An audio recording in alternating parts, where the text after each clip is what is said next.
La commune de la semaine. La commune de la semaine. La commune de la semaine fait étape à Bousswiller. Je suis en compagnie de Jean-Claude Hubert. Bonjour Jean-Claude. Bonjour, bonjour. Vous allez Jean-Claude. bien? Je vais très bien. Merci à vous. Moi aussi. Tant mieux. La commune de la semaine est dans votre village à Bousswiller. Donc j'imagine que ça doit vous faire plaisir et on va, si vous le voulez bien, replonger dans vos souvenirs. Quand vous étiez tout petit, dans l'immédiate après-guerre, vous étiez du côté de Metz, mais vous veniez chaque année en vacances à Bousswiller. Quels sont vos souvenirs de ce village à la fin des années 40, début des années 50?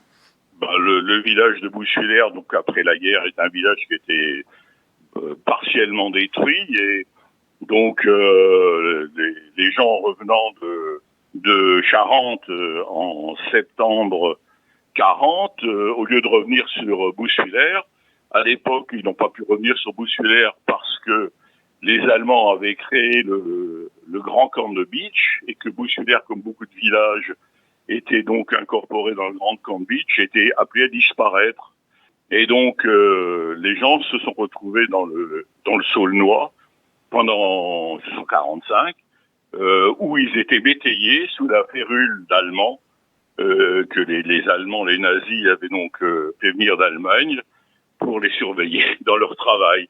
Donc finalement, ils sont revenus à Bousswiller en 1945, les maisons étaient détruites et il y avait les baraquements.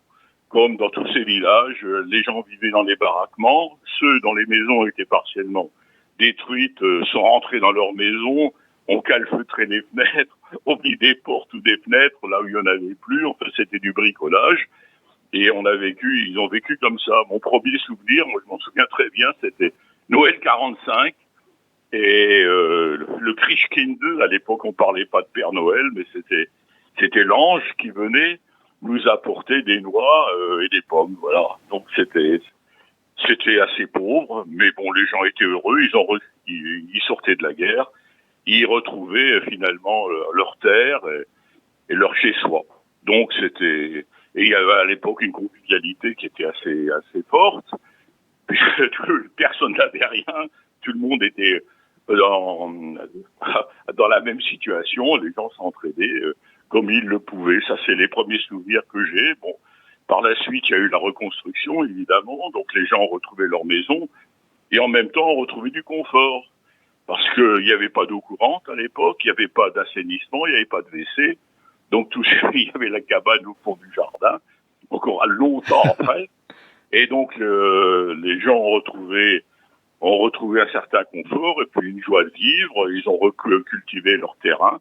À l'époque, il y avait tout le monde était paysan, donc avait 2 vaches ou quelques chèvres. Les plus riches avaient 2 chevaux et cultivaient leurs 4, 5, 6, 7 hectares de terrain.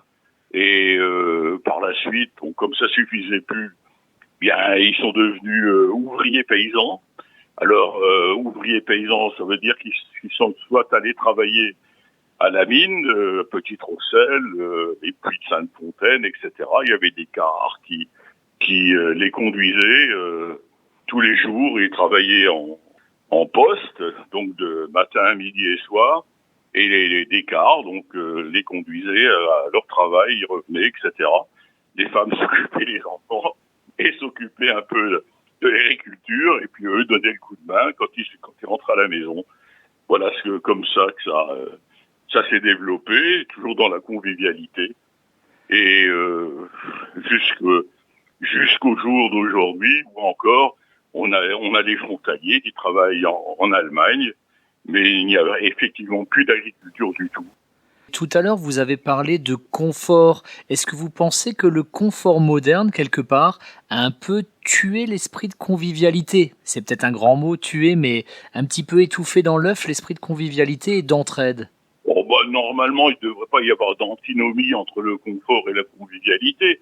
Mais bon, effectivement, quand le niveau de vie augmente, les gens n'ont plus besoin de leur prochain. Je me souviens toujours que le dimanche après-midi, à l'époque, il y avait des ouvriers allemands, des Allemands qui allaient travailler chez De Dietrich à Reichshofen. Ils venaient à pied de Pirmasens pour prendre le train à Beach.